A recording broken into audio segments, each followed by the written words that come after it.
without having to have any recourse to either some notion of implied repeal or indeed some question of trumping and language of that sort. And so the central submission that we want to develop is to explain why it is that the Constitution is an has an impact upon the interpretation of Section 4.1 in respect of what the provision means when it refers Section to custom... Section 4 of the Immunities Act? Of the Immunities Act, yes. What it means when it is referring to customary international law. If I might begin then with the question as to how the interpretive problem arises in the Immunity Act under Section 4.1a, you will have seen from the government's heads of argument that they consider that the absolute immunity which they attribute to the Act arises from the introductory language of Section 4.1 itself, and then seek to suggest that the subordinate clauses in Section 4.1, that is in A, B, and C, simply reference privileges and don't reference immunities at all. Now, we submit that that cannot be the correct interpretation of Section 4.1, and we do so for two reasons. The first is that the provisions in 4.1 A, B, and C, but particularly B and C, also reference the question of immunities. They are not solely concerned with the question of privileges, and you'll see that from the express language in B, and in C by reference to 7.2, which also by reference has an impact upon immunities.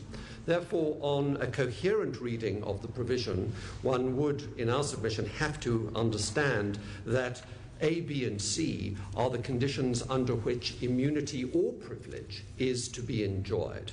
That's as a matter of interpretation.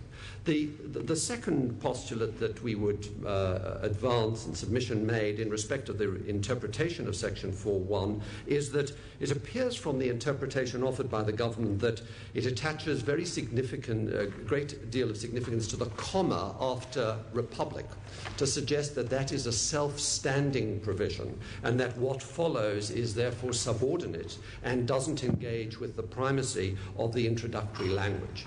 We say that, too, is not a correct reading because, for the reasons that I've already given, A, B, and C give content both to the question of immunity and to the question of privilege.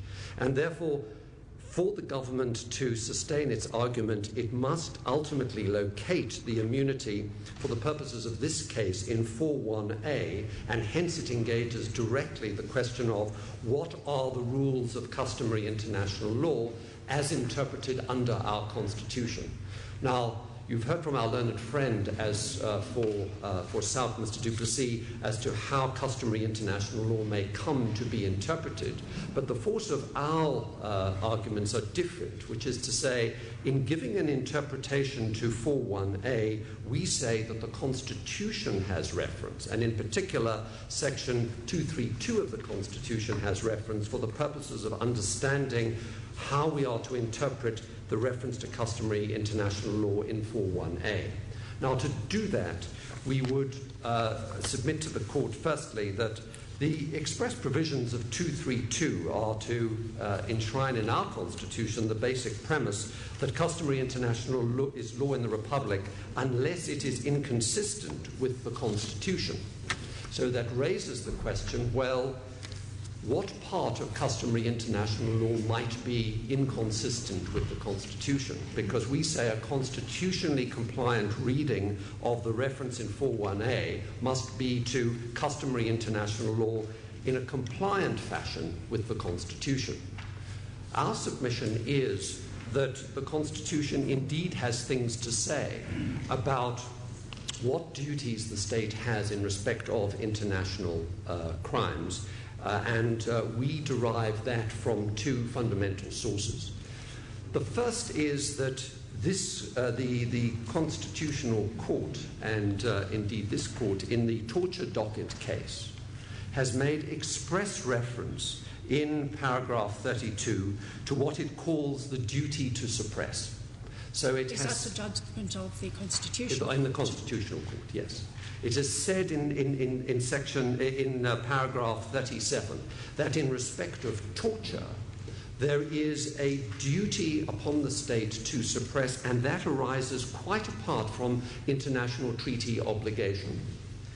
Now, we submit that in a case concerning genocide, there is simply no reason to distinguish the torture, the position in respect of torture, and the position in respect of genocide and crimes against humanity. Because what it says is, along with torture, the international crimes of piracy, slave trading, war crimes, crimes against humanity, genocide, and apartheid require states, even in the absence of binding international treaty law, to suppress such conduct.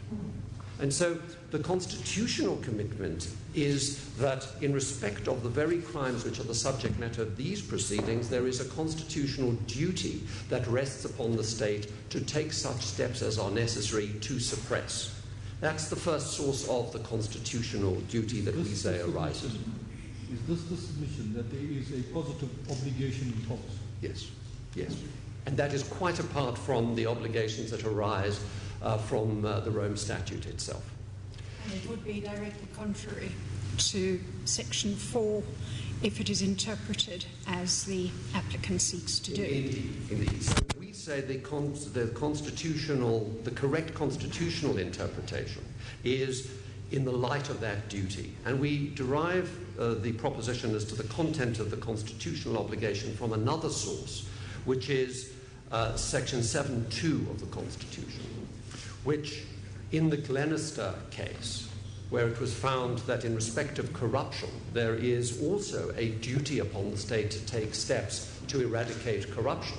Now, again, we say, by parity of reasoning, where there are rights at stake, and we say, as I will explain in a moment, why there are rights at stake, it would be similarly of application under 7.2 that steps must be positively taken by the state to suppress, in this instance, the international crimes that are at stake in respect of the warrants that have been issued against President Bashir. We developed briefly in our heads of argument why it is that rights are implicated by these kinds of crimes, and we referenced an academic article by Professor Lupin, who asks the question, what does it mean to have a crime against humanity? And we would just make this very brief submission on this score. There's a difference between a civil wrong, a delict, and a crime. A crime is an offence not just against the victim, but is against the community in respect of which those norms apply. But there is no impunity, just that we can't do anything to encourage it. The proposition that we would advance, though, is to say that there is an active duty that rests upon the state to take such steps as are necessary in order to ensure that these kinds of crimes do not go. And to whom is the duty owed? To whom is the duty owed?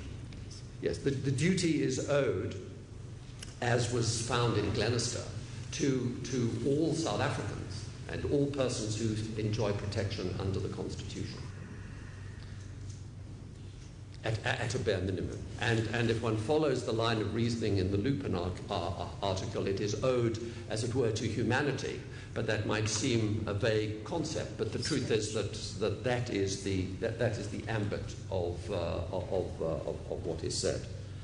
In effect, Mr. Unterhalter, do you then say that we should construe the words, the rules of customary international law in Section 4.1a of the Immunity Act as meaning the rules of customary international law that are law in the Republic by virtue of Section 232, and indeed, and also law by virtue of the provisions of Section 231 of the Constitution, where international agreements and so on have become part of the law of this country? So we say it introduces a limiting principle which is of constitutional origin as to why the more expansive and absolutist stance that is taken by the government in its submissions to this court cannot be correct, because the Constitution itself has certain overriding values and certain duties that rest on the state in respect of these kinds of crimes. And for that reason, the sort of immunity that is suggested is inconsistent with the Constitution, and one must give a constitutional reading to 4.1a. And the constitutionally compliant interpretation is that the kinds of absolutist immunities don't exist if it is to be read in a fashion compliant with the Constitution. But following up on what I asked you, if that's correct, then South Africa's obligations under the Rome Statute and by the Implementation Act are part of the rules of customary international law under 2314 and 232, yes, and therefore under 4.1a. And that immediately must qualify the immunities and privileges. Yes. So that's our interpretive argument. We suggest that... sorry, just... Are you suggesting that there are these sort of overarching principles in terms of our Constitution which should then inform the interpretive exercise? Yes, indeed, absolutely, and are required to inform the interpretive exercise because all statutory interpretation is informed and coloured by the Constitution and the rights and obligations to which it gives rise. And, well, I suppose the second leg is if you adopt that approach, then it perforce operates to, well, it serves a limiting function. Yes, yes. And the consequence of that is that the reconciliation of the Immunities Act with the Implementation Act becomes much clearer because there's a self-limiting principle in the Immunities Act, and consequently it reads perfectly coherently, as our learned friend Mr. Trengove was explaining, with the provisions that you find in the Implementation Act. And there's no question of implied repeal or trumping or matters of this kind. They read as a coherent whole. And we would submit to the court that that is an interpretive exercise that permits of a reconciliation without having to have regard to these doctrines of trumping or implied repeal and the like. And much of this was, again, said at paragraph 80 of the torture case, where it is said our country's international and domestic law commitments must be honoured. We cannot be seen to be tolerant of impunity for alleged torturers, read here, international crimes. We must take up our rightful place in the community of nations with its concomitant obligations. We dare not be a safe haven for those who commit crimes against humanity. Now, the reason that... How then, if South Africa wishes to play a role in bringing to an end these kinds of appalling situations in a country, let us call it X rather than Sudan, yes, or anywhere else, there is a need then, as we see, to have conferences, to meet, to negotiate, etc. How does South Africa go about doing that if it wants, for example, to bring the warring parties to this country to set them round a table and debate matters? How does it do that if at the same time it's obliged possibly to arrest everybody around that table? Is there a mechanism? Can it use, for example, Section 7.2 of the Immunities Act or something of that sort? Does it get a dispensation from the ICC? There would have to be some species of agreement that was sufficiently encompassing and consensually arrived at that would probably have to get the blessing of the ICC in order to, for that very special purpose, to allow for a peace conference of that kind to take place. Could it be the ICC or the Security Council? Well, it might be the Security Council in the sense that in this instance they referred the matter specifically to the ICC. No doubt they could qualify the resolution in such a way as to permit of a carve-out. And one could see the same thing happening potentially in Syria and other in other conflict areas. But I'm not sure that we have to be too concerned about how to go about making peace. What we're concerned with is how to ensure that somebody who steps on South African territory, yes, is brought to book. Indeed, and that's why from in our understanding of this, our Constitution permits of this reconciliation. Could I just make two supplements? The agreement that was entered into between the government and the AU was not intended to in any way deal with peacemaking. It was diplomatic business as usual.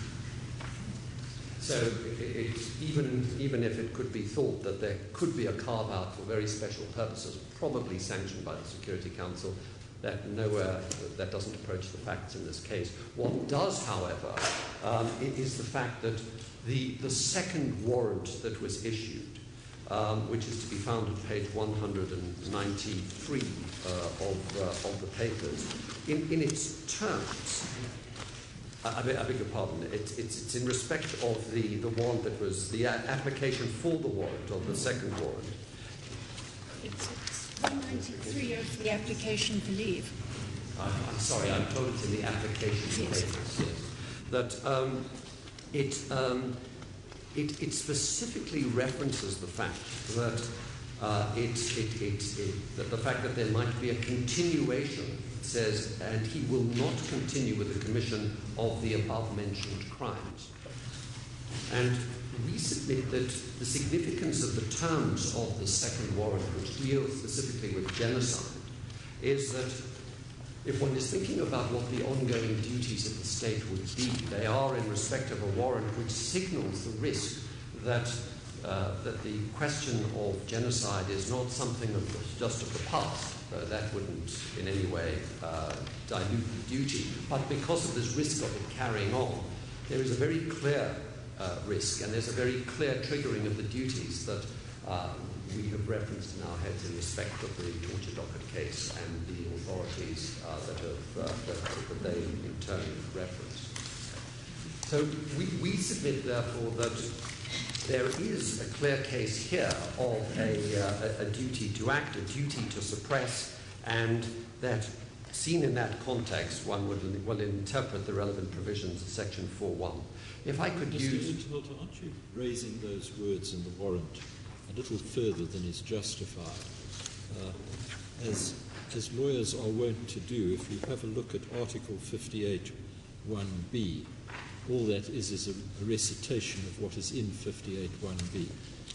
It is so, but presumably it was specifically included because it was thought to be of application. Well, probably it may have been simply find it in every warrant that they ever issue. Yes. It may well be that happens as a matter of form. I don't know. But certainly reading the text of the warrant as it stands, it apprehends a future risk. It doesn't only reference a past wrong. Could I just very briefly deal with one point that is raised by the government on the principle of subsidiarity? We submit that principle has absolutely no application in a context where one is applying an interpretation of legislation. In other words, the duty that courts have to interpret all legislation in the light of the Constitution and its content is not a question of subsidiarity, that one has somehow to have regard to a piece of legislation. That would become a circular argument.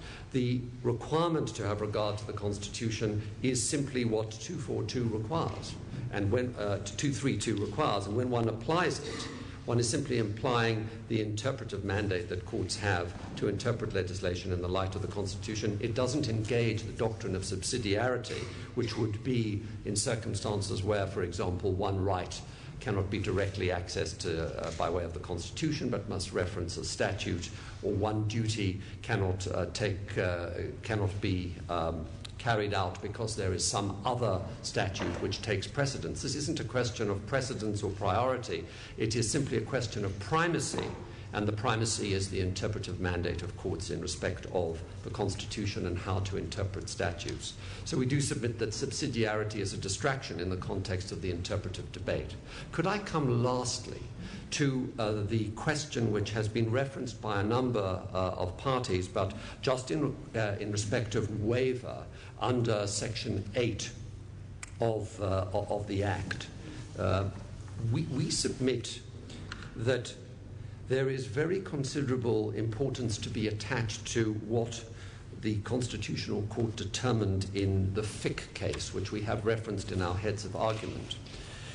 We say that because in the Fick case it was found that there was an express waiver an express waiver, that arose by reason of the fact that under the tribunal protocol there was a requirement upon state parties to give effect to the judgments in that case of the tribunal concerning simply an order for costs in that case.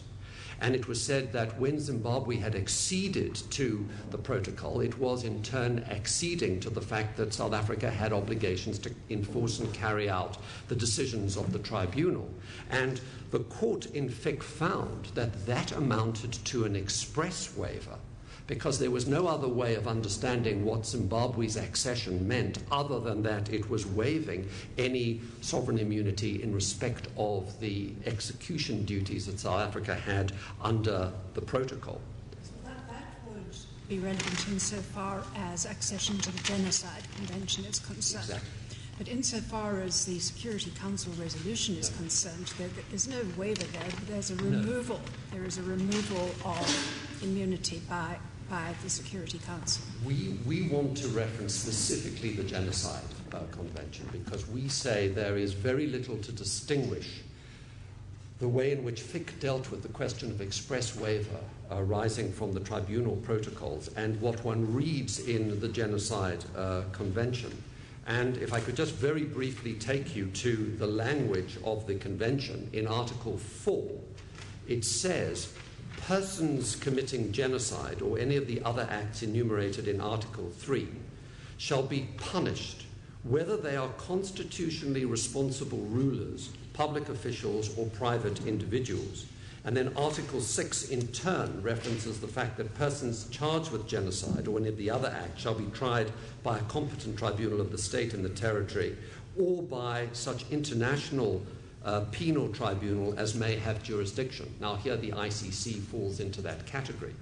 The importance of the language in Article 4 is that it goes to the very matter that our learned friend said was a sacrosanct part of immunity, which is personal immunity. It speaks to persons who are constitutionally responsible rulers. And we submit that that provision makes it plain that under the Genocide Convention there is there can be no immunity, personal immunity, let alone functional immunity, in respect of crimes of this kind. Now, we are fortified in that view by the academic writings which have been referenced, I believe, by Mr. Brickhill in his heads of argument.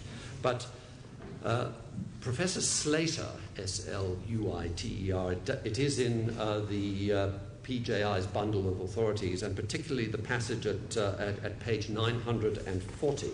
And if I could just read it to you. What he says is, in my view, the question of head of state immunity for al-Bashir loses relevance when the arrest is also grounded in treaty relations between the arresting state and Sudan, namely Article 6 of the Genocide Convention. The particular provision obliges a contracting party to the convention to ensure a trial at the ICC of a person charged with genocide. There is no exception of immunity set out in the Genocide Convention. Article 6, it can be said, applies to all persons charged with genocide. This interpretation also follows logically from Article 4, and then it references the language in Article 4 that I have read to the court. So the academic article here is making the very point which is made in FIC, which is that South Africa has an obligation to arrest for the purposes of discharging its obligations under the treaty. And the waiver arises, and in this circumstance, because the Sudan is itself has acceded to the Genocide Convention, and consequently the waiver arises, and there can be no suggestion that Sudan and its head of state is able to claim immunity. So we submit that that is the relevant, useful academic commentary on this point. Our learned friends for government have referenced other authorities, and one in particular that they rely upon is that of Professor Broomhall. We will supply the court with the relevant passages of this academic work, but the relevant passage that our learned friends rely upon is actually, which suggests that immunity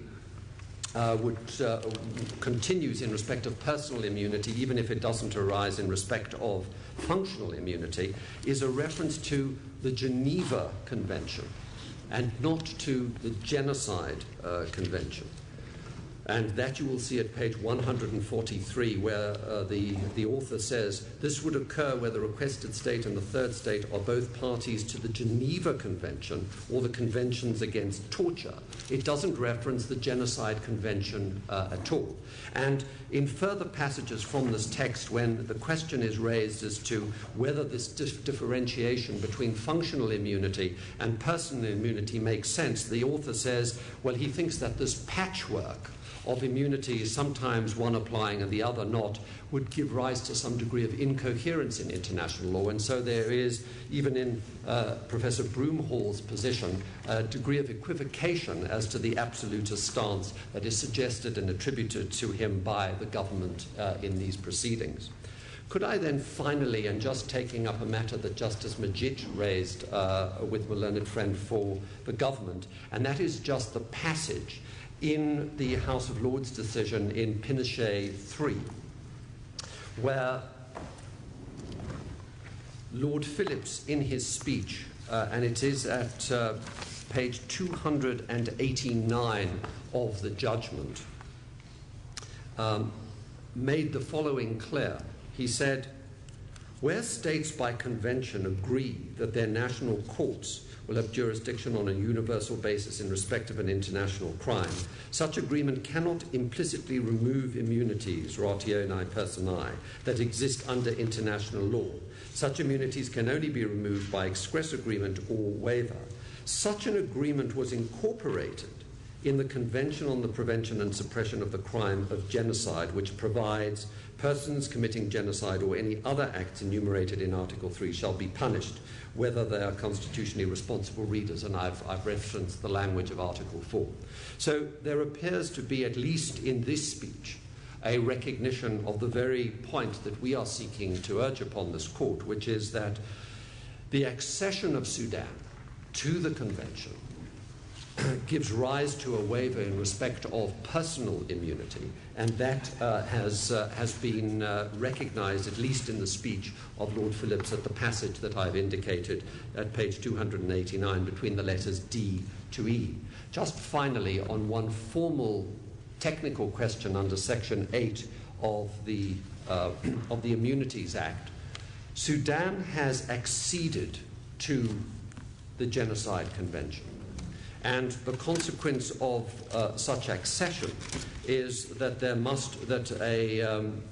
that as the Convention itself indicates in Article 11, instruments of accession shall be deposited with the Secretary General of the United Nations.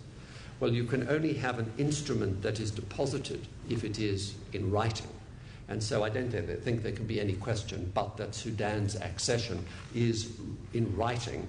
It is, if the force of our argument is correct, which is that it is tantamount to an upliftment of any personal immunity, it means that there has been a waiver as contemplated in Section 8, and for that reason also the immunity that is claimed by the government cannot stand.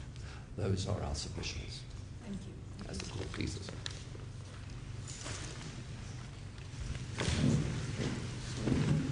Do you want to perhaps rearrange seating? I think it might assist Mr. Malindi.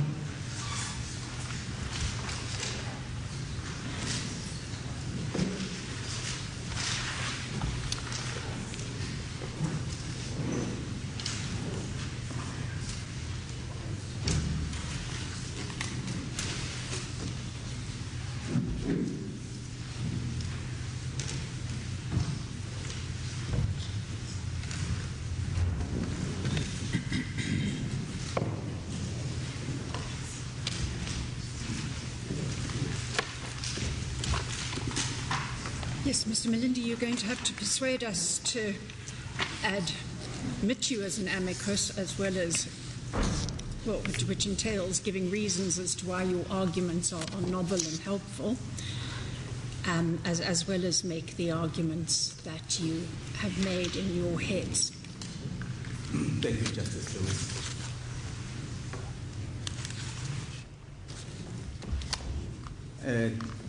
Just as Lewis has indicated, we will start by moving our application for admission as amicus and then address the one issue that we asked to address to the court. My learned friend and I represent the African Center for Justice and the International Refugee Rights Initiative, which seek leave to be admitted as amicus curiae in these proceedings in order to make submissions that we believe shall be of value to this court to determine the issue in dispute between the parties. These two organizations, historically, at least the African Center for Justice and Peace, historically resided and was based in Sudan until they were displaced by the activities or some of the activities of President al-Bashir, which are a subject of this hearing today. The center is now based in Kampala. The International Refugee Rights Initiative is based in the United States, and it is similarly an organization that seeks to ensure that violations of human rights are not committed with impunity in Africa. The submission that the two organizations wish to make is in addition to the South African Legal Center argument, and it is this: Sudan is bound and is under the obligation to provide for the right to an effective remedy under treaty law that Sudan is a party to. The International Covenant on Civil and Political Rights, African Charter on Human Rights, on Human and People's Rights, and the Human Rights Committee's General Comment number 31 set out the content of this right and Sudan's obligations thereunder. It will be submitted, therefore, that because Sudan is a party to these conventions, this norm of international law applies to the facts of this case.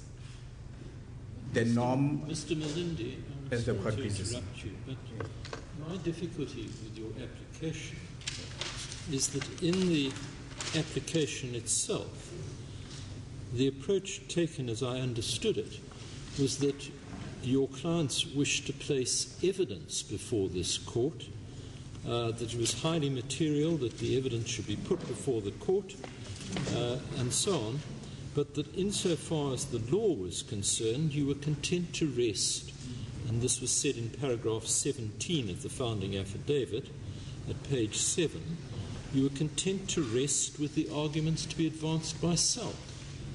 Now, the attempt to lead further evidence having failed, on what basis are you here advancing submissions, not only submissions, but asking us to read 750 pages of additional documents which were delivered a day or so ago?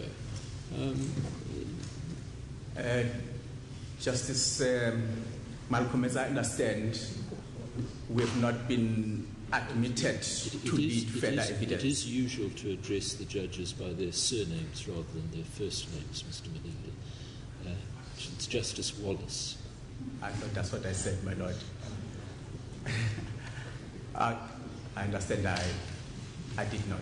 These things can happen. Justice Wallace, my understanding is that our application to read further evidence was dismissed, and we've been confined to argue You're confined to legal argument that is useful and helpful to the particular set of facts that are before us. So you're confined to the record. And while, of course, I think there must be great sympathy with the argument that you make, which is that people are entitled to remedies, they're entitled to effective remedies when they are the victims of crimes against humanity, international crimes.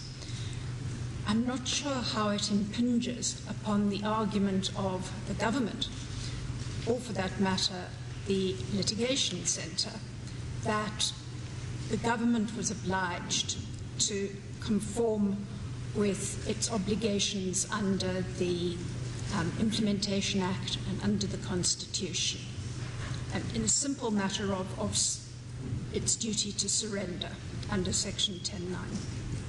Thank you, Justice Lewis.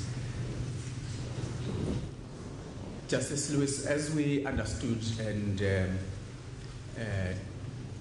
Justice Wallace, the applicants for amicus here totally associate themselves with the argument of the legal center, which is based on the interpretive processes that the court has already had between the parties. What additional submission, legal submission, do you have that is germane to the issue between the parties?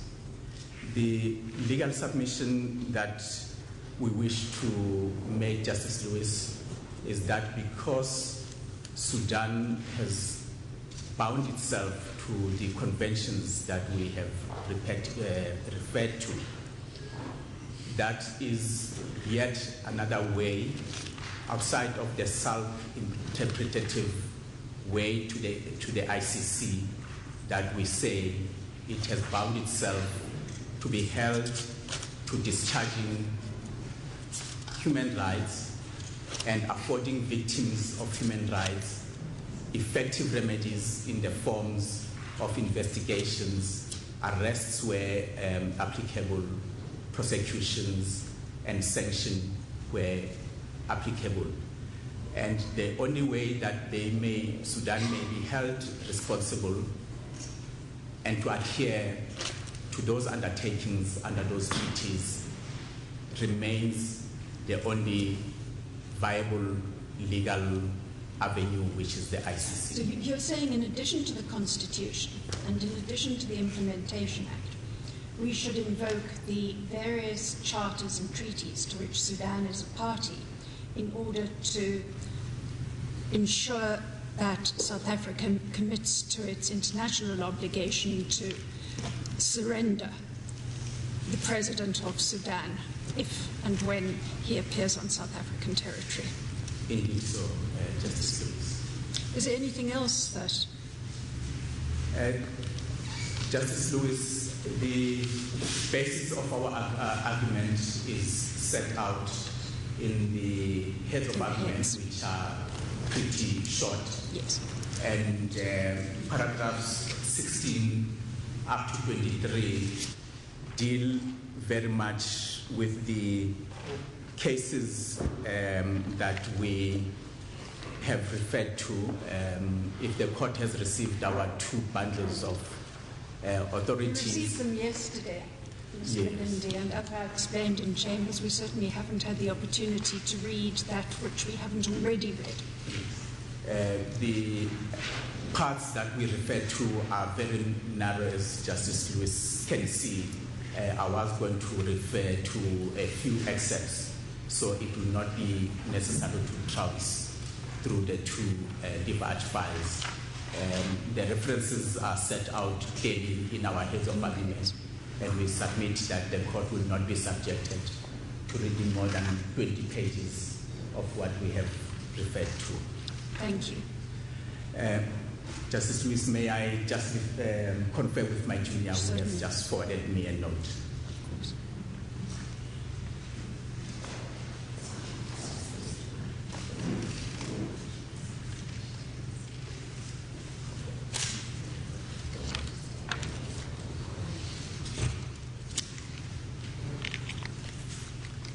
Justice Lewis, I wasn't certain if that is an indication that the court is satisfied that the court will refer to my heads, or whether I should proceed. No, we will refer to your heads, but that doesn't mean that we'll necessarily admit you.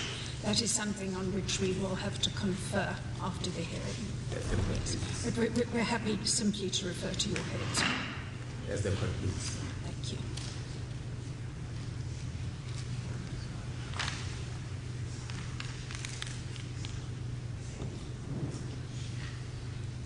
Justice Lewis, I have already indicated what the organizations are, Yes. and to emphasize that their role is that of being the voice of the people of Sudan in these proceedings.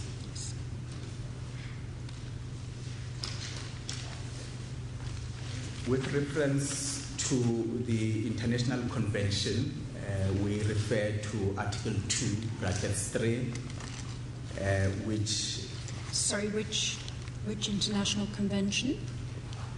International Convention on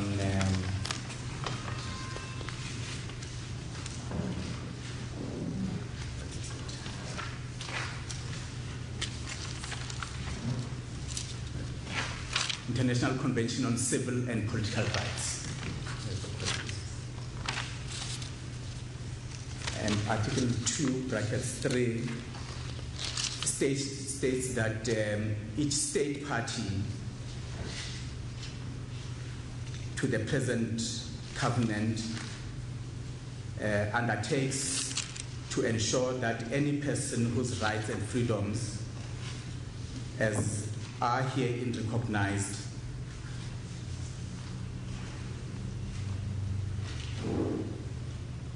are violated should have an effective remedy. And it is an article that is referred to in the general comment of the United Nations Human Rights Committee, General Comment number 31, which I beg leave to read in particular at Articles 15 to 16.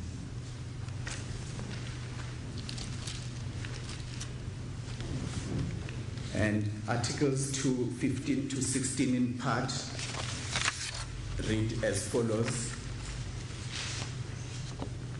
Article 2, paragraph 3 of the International Covenant, which I've already referred to, requires that in addition to effective protection of covenant rights, states parties must ensure that individuals also have accessible and effective remedies to indicate those rights. And further down it reads that administrative mechanisms are particularly required to give effect to the general obligation to investigate allegations of violations promptly, thoroughly, and effectively through independent and impartial bodies. And item 16 reads, Article 2, paragraph 3 requires that states parties make reparation to individuals whose covenant rights have been violated. Without reparation to individuals whose covenant rights have been violated, the obligation to provide an effective remedy, which is central to the efficacy of Article 2, paragraph 3, is not discharged. So I submit your Justice Lewis that these general comments made on in May 2004 clarify beyond doubt the provisions of Clause 2, brackets 3 of the Convention, and at the top of Clause 4 of the comment, it is stated that the obligations of the Covenant in general and Article 2 in particular are binding on every state party as a whole. It is our submission therefore, that this is a binding provision and that it is a way, in addition to the interpretative path to the ICC, through which President al-Bashir should be subjected to the jurisdiction of the ICC. It was found in the Africa-American Court of Human Rights in the case of Velasquez Rodriguez of 29 July 1988, and I shall briefly refer to what was stated in... Have you referred to that in your head? We have, my lady. Yes. Is that footnote 9? Yes, it is. Is that footnote 9? Yes. In your head? That is so. That is so, Justice Cody. Yes. Yes, I think perhaps I misunderstood you, Mr. Malindi, when you suggested that if we had your heads, that was sufficient to enable us to follow your argument and to assess it. Was I incorrect? That is correct, Justice Lewis, that the heads provide a summary, most probably a more eloquent summary of what I am saying at the moment. Yes. Would you be content then to leave it to us to read the heads in order to make the determination both as to whether to admit the African Centre for Justice and the International Refugee Rights Initiative to be admitted as amici and to take into account your arguments? Yes, the court pleases, my lady. Justice Lewis. Justice Lewis, the subject that I was dealing with, which is to the effect of the effective remedy under international law, appears from page 3, which is from paragraph 6 onwards. And we refer to some of the instruments that we submit are applicable, and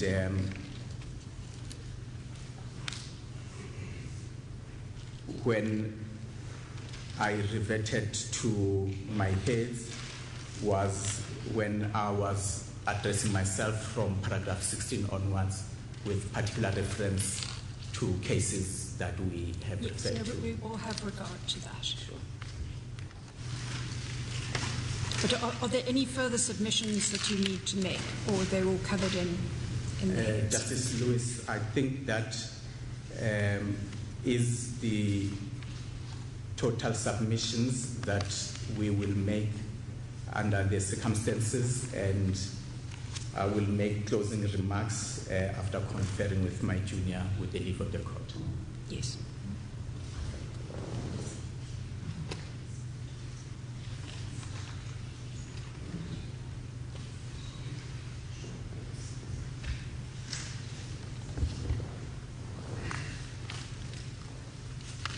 And finally, Justice Lewis, on page 9, paragraphs 24 to 27, we make the submission that we say we associate ourselves, which is the interpretative process in terms of the Constitution, and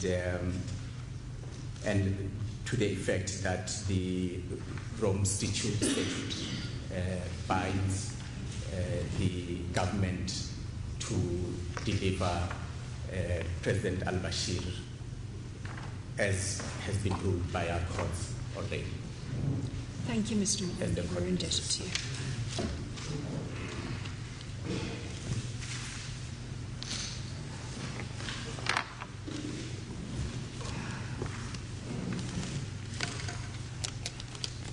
Yes, Mr. Brickhill, the same principles apply to you.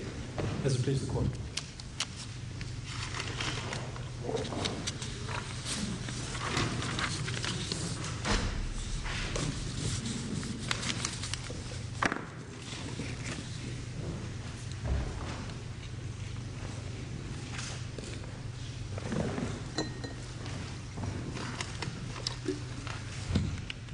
May it please the court. We're alive to the principles that govern our participation. We seek admission on behalf of two amici curiae, the Peace and Justice Initiative and the Centre for Human Rights. The Peace and Justice Initiative is a non-governmental organization based in The Hague. Its members consist of current and former members of the very international tribunals whose decisions have been debated in today's hearing. its purpose, its reason for existence, is to enhance the capacity of national jurisdictions, such as our own, to investigate and prosecute international crimes. This case is its reason for existence, and it has a particular expertise in this area of law. I might indicate to the court that unusually, perhaps for a client amicus, it has been substantively engaged in the preparation of the argument to an unusual degree. So our submissions, to the extent that they may or may not assist the court, are informed by the Peace and Justice Initiative's own expertise. The second hopeful amicus, aspirant amicus, is the Centre for Human Rights, which is a well-known institute of the University of Pretoria's law faculty. It has a particular expertise in the African regional system, and is perhaps one of the leading authorities academically on the evolution of that system, the African regional system. Our application remains opposed, as we understand it. The application was made expeditiously. A consent letter was delivered on the 12th of January, and the application followed 9 days later on the 21st of January. We submit that we acted within the time periods. We accept, though, Justice Lewis and members of the court, that the time pressure within which the proceedings have been conducted has impacted on the conduct of all of the parties. It has impacted on our ability to be of assistance to the court. It has impacted on certainly the time that the court has had to process our submissions and material that supports them. Yes, no, we appreciate that, and we are all affected by it. But perhaps you could just tell us what argument you're going to make that is novel, of excluding people who have nothing to add to that which both of the parties have to say. With respect, my lady, we submit that we do have something discrete to say on each of the points that we address. Yes. We address 5 targeted submissions, 5 issues, in our 10-page written submissions. The first is the jus cogens nature of the crimes and the international nature of the International Criminal Court, the effect of those 2 principles. My learned friend, Mr. Unterhalter, for the admitted amicus, has addressed the nature of international crimes. They've dealt with those at some length in their written submissions, but no party has squarely addressed the jus cogens nature of the specific crimes with which President al-Bashir is charged. These jus cogens norms constitute peremptory norms of international customary law. They take precedence over any other principle of international customary law or any other treaty. Significantly, no derogation is permitted from a jus cogens norm, and where a crime constitutes a jus cogens norm, the prohibition embodied in that crime is absolute. The relevant crimes against humanity that here constitute jus cogens norms are genocide, crimes against humanity, which include torture, and war crimes. And the ICTY, the Tribunal for Former Yugoslavia, in the Frunzica judgment, has confirmed that universal jurisdiction attaches to these offences, these jus cogens offences. Any state may prosecute. What does it mean by that? Justice Wallace, as we understand the practical import, is that any state may prosecute domestically within its national court for the commission of a jus cogens crime. Well, that's the same principle that's applied with respect to piracy, dating back for several hundred years. So where does this take us? The argument before us is that Section 4 of the Immunities Act gives President al-Bashir immunity. That's the issue before us. Justice Wallace, with respect, the impact relates to the arrest warrant judgment on which reliance has been placed by government, and the subsequent Taylor decision of the Special Court of Sierra Leone, on which we've relied in our written submissions, an issue not yet addressed squarely by any of the parties. In our submission, Justice Wallace, the import of the arrest warrant judgment, this arose in debate earlier, is that immunity persists before national courts, but the Taylor decision, the Special Court of Sierra Leone, the appeals chamber, which based its decision on the very same arrest warrant decision, held that such immunity will not carry through before an international tribunal such as the ICC. That exception was left open on the language of the arrest warrant case itself, and we submit that Taylor further confirms that principle under international law. The court in Taylor identified two factors, twin elements, that effectively abrogate immunity in such proceedings. The first is the nature of the offence, and the second is the nature of the tribunal. These two factors are mentioned in paragraph 49 of the Taylor decision. And it's there with respect, Justice Wallace. Where the Taylor decision is in this bundle of the relevant paragraph appears at page 762 of them. Our authorities bundle, Justice Wallace.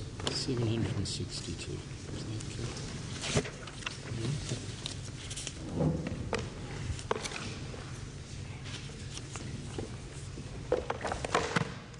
As I see it, Mr. Brickhill, these arguments simply bring further authority to the argument already made by the Litigation Centre, myself, and the argument made by the Helen Sisson Foundation.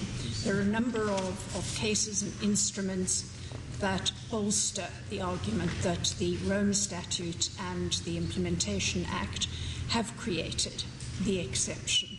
Indeed, so, with respect to the clarifying position, arrest warrant left it open in paragraph 69, well, left open the exception.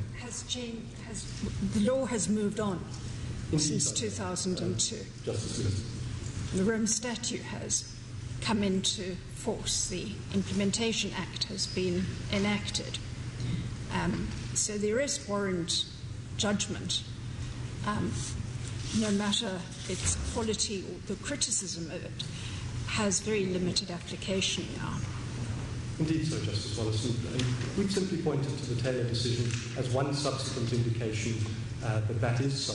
Yes. And of the two factors that will inform the determination whether any immunity can persist before an international tribunal. And they are the nature of the offence and the nature of the tribunal as an international tribunal.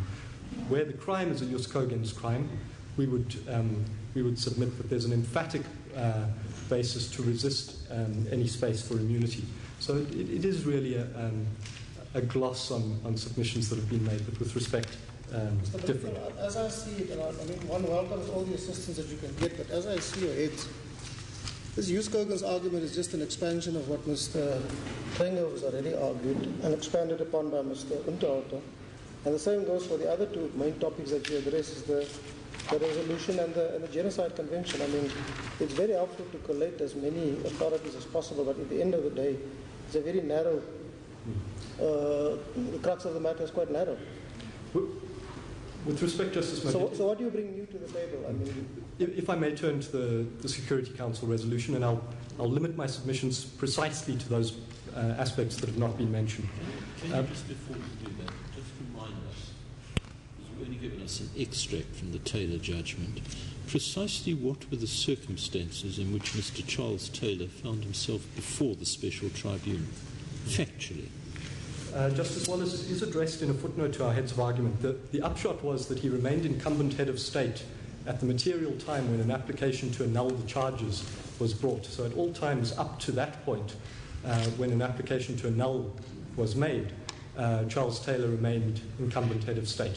There were earlier events involving attempts to secure his presence through Ghana, but the relevant fact is that he remained incumbent head of state.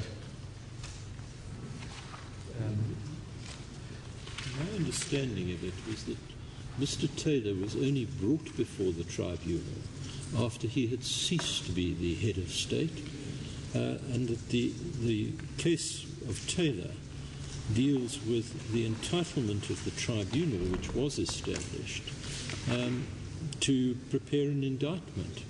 And this application arose because Liberia and Mr. Taylor applied for that indictment effectively to be quashed.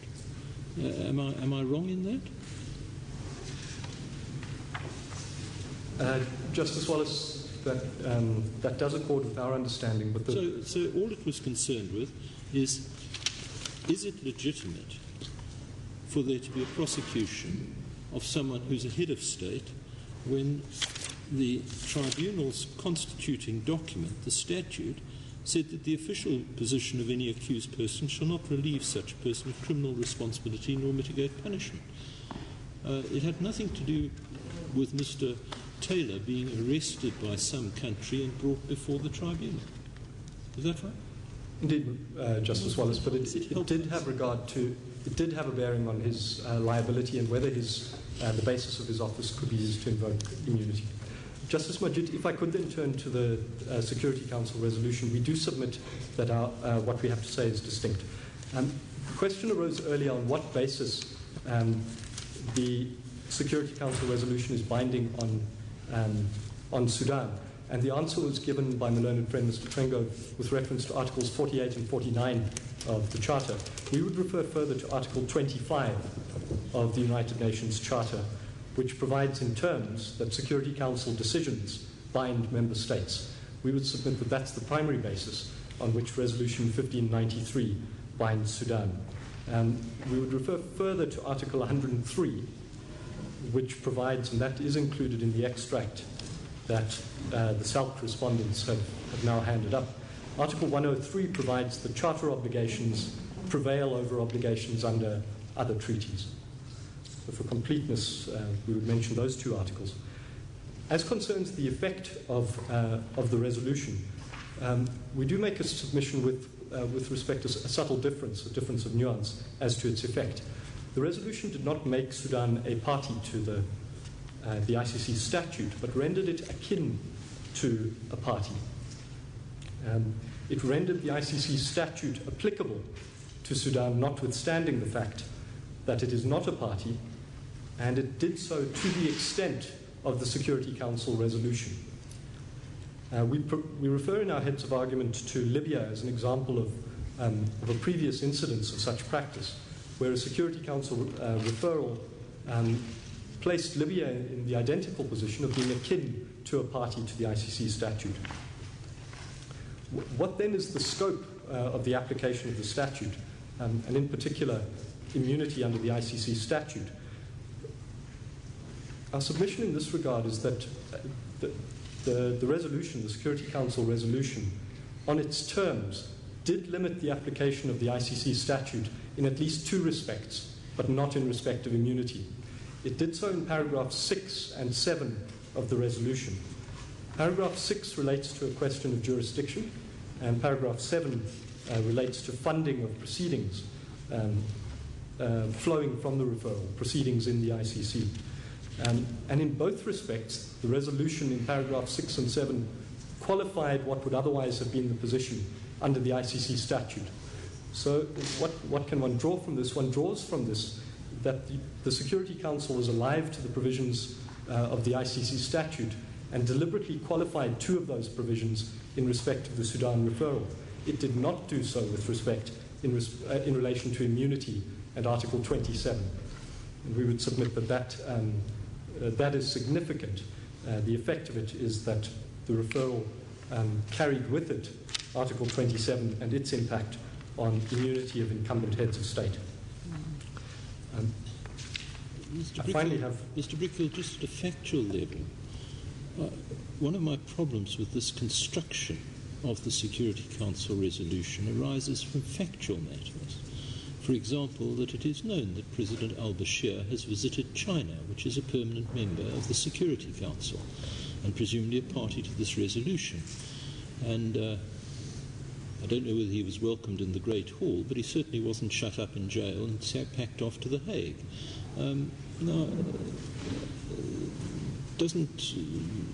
Is sauce for the Chinese goose not sauce for the South African gander? With respect not, Justice Wallace, the resolution has an impact on the obligations of the two states that matter in this case. On Sudan, rendering it akin to a party, and on South Africa, in our submission. Well, didn't it have any effect on China, which presumably, as a member of the Security Council, was a party to the resolution, because if it had voted against it, that would have been a veto?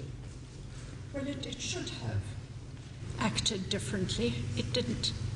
Justice Wallace. Just as a matter of fact. Indeed so, Justice Lewis. China would be covered by that part of the resolution that urges states to cooperate. I'm not sure we want to use China as the standard, as a flag bearer. Indeed, Justice Bond.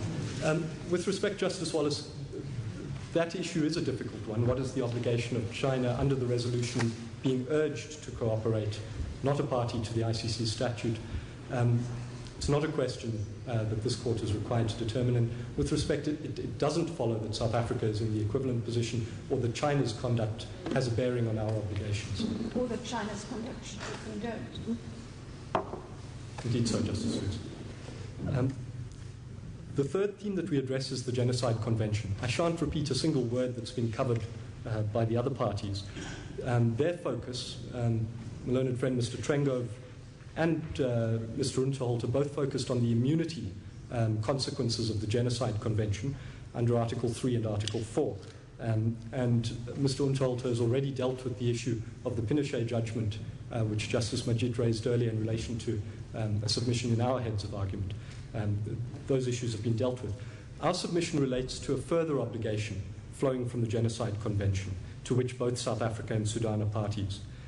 And it's an obligation flowing from Article 6, which requires all states parties to cooperate effectively.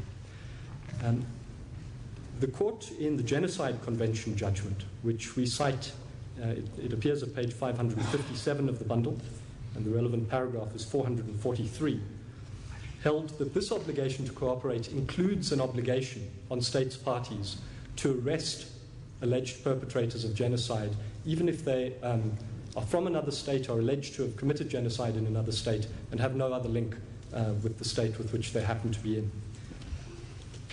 That appears from paragraph 443 of the Genocide Convention judgment, which has not yet been referred to by any party.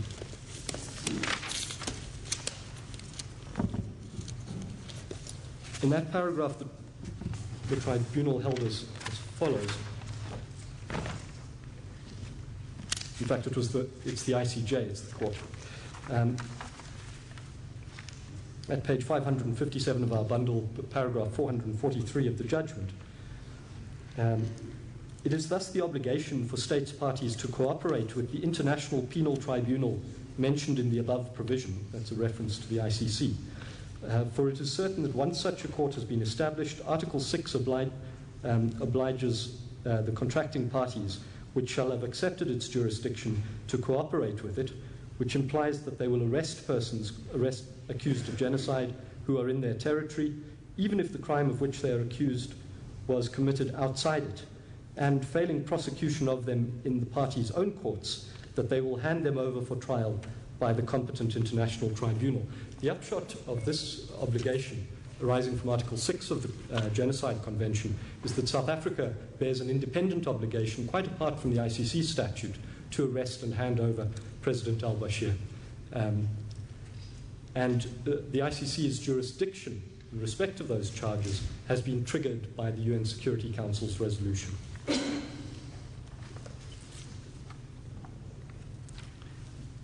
Two final issues to address briefly. I'll attempt to move through them quickly.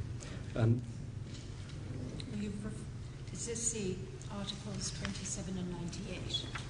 Indeed so. Prepared for. My final submission is very brief on access to justice. Articles 27 and 98 are perhaps the hub of, or the nub of the issue internationally, under international law. As we understand it, government opposes our reliance on some of the authorities that we cite in our heads of argument here, which relate to drafting history of the background to the ICC statute, on the basis that that material constitutes new evidence and that we were required to bring an application for its admission. We submit that that is, with respect, not so. The authorities on which we rely fall into two categories. The first are academic authorities, and they include in particular the article by Kreb and Prost, which discusses the text and the drafting history. In this regard, government itself relies on another article by Prost at footnote 120, which itself talks about, in the relied upon section, the intention of the drafters of the ICC statute. We submit that there's nothing controversial about relying on academic commentators who are alive to drafting history. The second body of authorities on which we rely are the reports of committees and specialist bodies that played a role in the birth of the ICC statute. In this regard... The ICC statute or the Rome statute? The Rome statute, yes. With respect, Justice Lewis. The statute of the ICC. Do we need to go there, given that the equivalent of Section 98 is not embodied in the ICC statute? It might be a difficulty generally in interpreting the Rome statute, but we don't appear to have the same difficulty. That may well be so, Justice Lewis. Commentators across the world salivate at the prospect of this court considering the issue. That, of course, is no reason to venture into the territory. But it did seem to us that in the way that the issues were formulated, the impact of Article 98 may arise. So we address it in that alternative eventuality. We submit that this court is permitted to have regard to the reports of the committees, the preparatory committee, the specialist rapporteur that contributed to the birth of the Rome Statute. This is so because of the nature of international law. International law is not born in the same way that domestic legislation is, where one has regard to Hansard debates. International law has its birth in soft law principles, which ratchet towards normativity over time. And those soft law principles are themselves international law. Courts may have regard to them, and our courts do so all the time. What then does the drafting history tell us, and what is the answer to the Article 2798 conundrum? Well, they tell us that states came to the table with different views, that different participants in the debate had different views, that there was a body of opinion that suggested that personal immunity had been substantially or entirely eroded. But there was also a feeling embodied in the Singapore proposal, which we refer to in our heads of argument, that not enough time had been given to consider this difficult issue. And so a compromise solution was required. And that compromise in Article 98 has been described as a complex one, which requires, importantly, case-by-case determination by the ICC itself whether there is immunity. And that's the upshot of our submission on this score. That the scheme of the Rome Statute is that it is for the ICC to determine whether immunity under Article 98 arises on some basis. And this is also reflected in a rule of procedure of the ICC to which we refer, which none of the other parties have mentioned.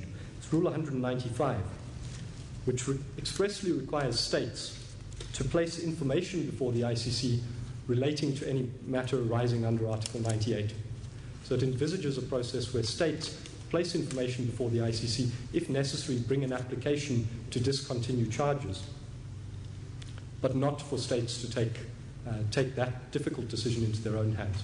In this case, the ICC, as we know, has ruled that immunity doesn't apply. Well, the ICC has ruled, and Article 27 is embodied in the Act.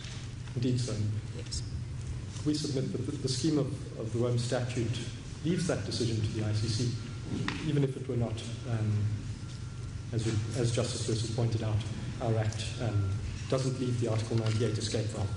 Our final submission relates to access to justice. And we really only want to mention one authority here because we do submit that it is significant to the evolution of the law in this area. And it's the Malabo Protocol. Our submissions in this regard flow from the submissions of my learned friend Mr. Malindi on the need for an effective remedy and victims' rights. We submit that there is no realistic prospect at present of a prosecution either in Sudan or before an African regional court. And we point to the Malabo Protocol, which does exist, but it exists with 0 ratifications, requiring 15 ratifications to bring it into effect. It will create a separate chamber of the African Court of Justice and Human Rights with criminal jurisdiction. It is the envisaged African solution, but it does not yet exist.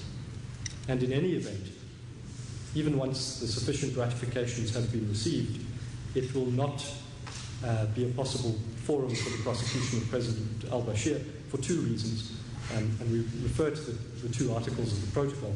The first is that it will have prospective jurisdiction only from the date on which it comes into force.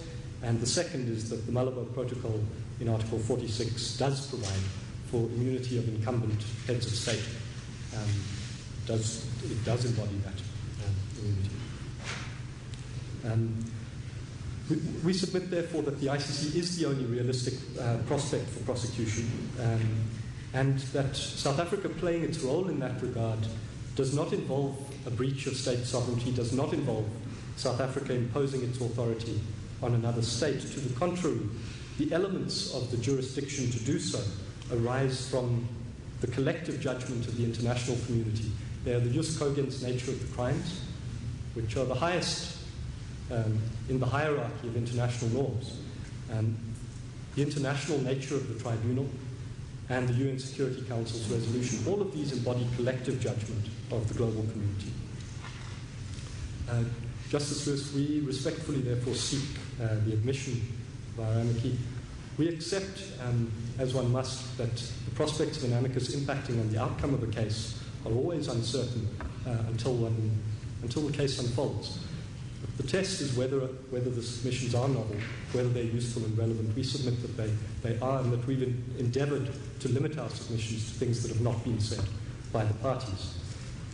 We've referred to this court's judgment in Jibai, where at paragraph 52, this court held that unreasonable opposition to an amicus submission application will warrant an order of costs in relation only to that admission application. This is ultimately a matter for the court's discretion, but with respect, we seek the costs of our admission application if admitted. Those are our submissions. Thank you, Mr. Walker.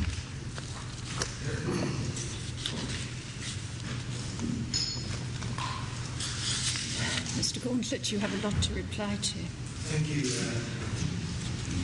But if you could limit. I shall certainly seek to limit the the ambit or what we have to say, and to structure it as clearly as I can. Justice Lewis and members of the court, Justice Wallace put starkly into play in the debate the ultimate fork in the road which emerges depending on the court's outcome, the outcome of the case. And the court will do what it has to do pursuant to its duty. But the dilemma is sharply identified, and with respect correctly so, by Justice Wallace.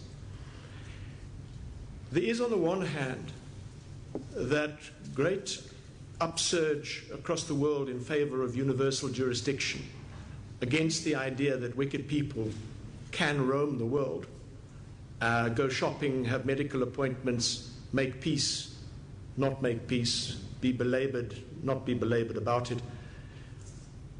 And on the other hand, the fact that if this court holds that the effect of the statutory provisions which are in dispute is that there is no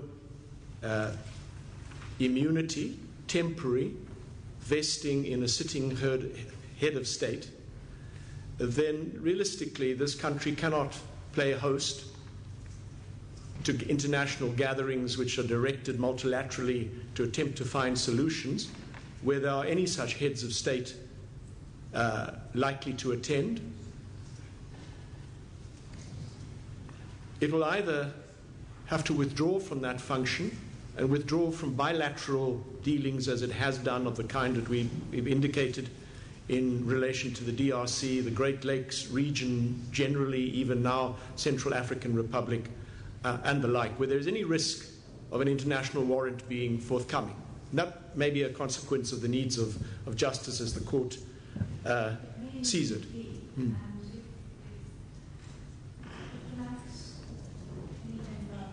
Government wishes to broker peace between Sudan and South Sudan and in Sudan, then they're welcome to go off to Sudan.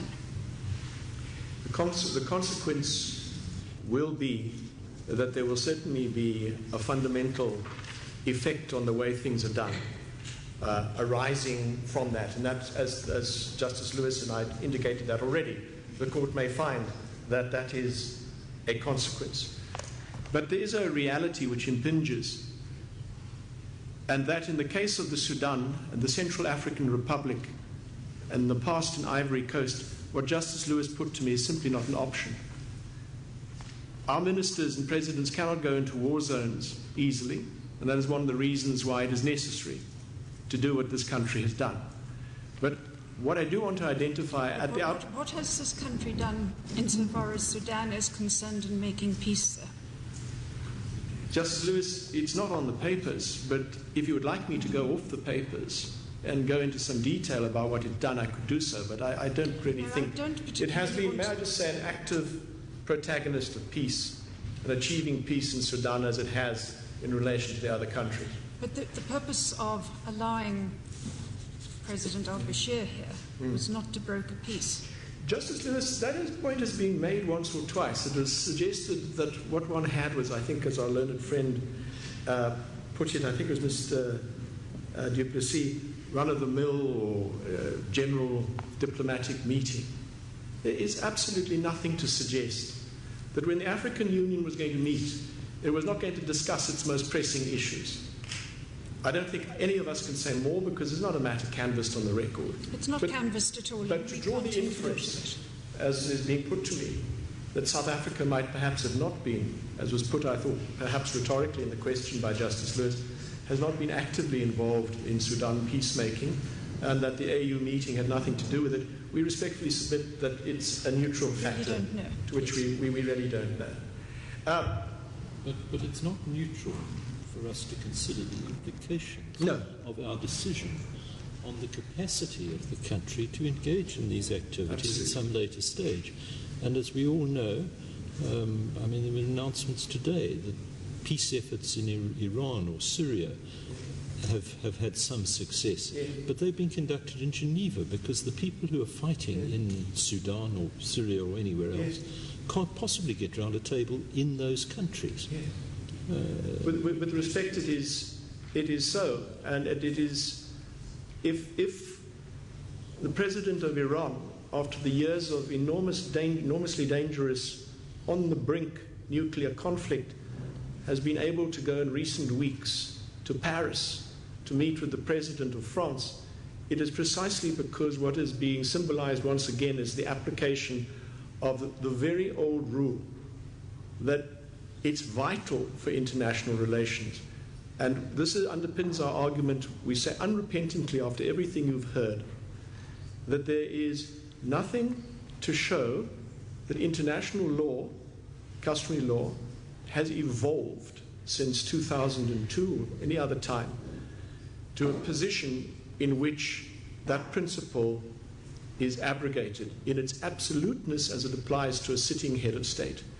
You can go against any other serving Sudanese minister or vice president or army officer that you can get your hands on, but you can't do it to the head of state or his envoy for that reason. We respectfully submit that that remains the position of international customary law. But that is, members of the court know that there are narrower questions before us. And ultimately the question is, which lies at the heart of the matter, is whether SALC is correct about the work it says that 10.9 and 10.5 do in the ICC Implementation Act in relation to Section 4, etc. of the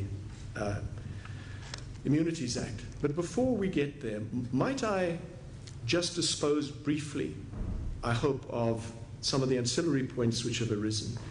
They shouldn't be ancillary, but again, with well understood and well crafted advocacy, our learned friends for SALC did not start in the orthodox place about that boring topic of whether or not we should be given leave to appeal.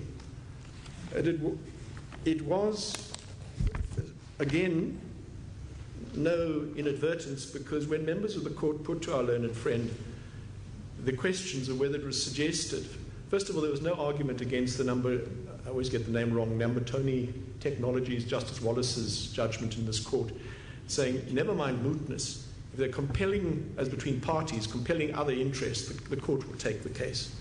Not a word of an answer in that regard.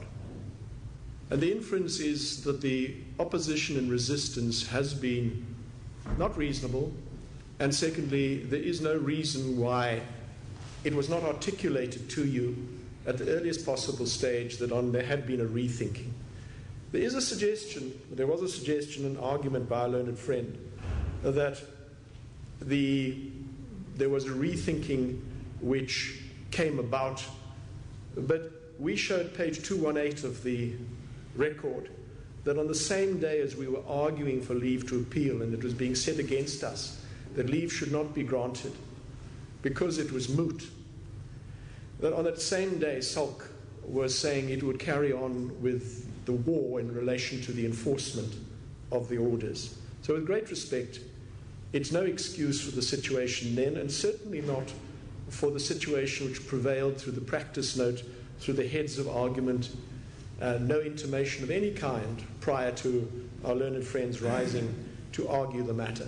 And in answer, there is the indication that the principal reason for opposing is that there are no reasonable prospects of success, which is not inconsistent with SALC's attitude that it will continue to fight to. But with respect, what made it such a strange position is that before the court below, the counsel were directed that that's not on the table, don't talk about that, prospects of success, from which there's only one inference to be drawn, we thought. The second aspect is that the SALC persists in the mootness argument. And even on the question of no reasonable prospects of success, there are times we respectfully submit where it has to be said in litigation that this is difficult, this is new.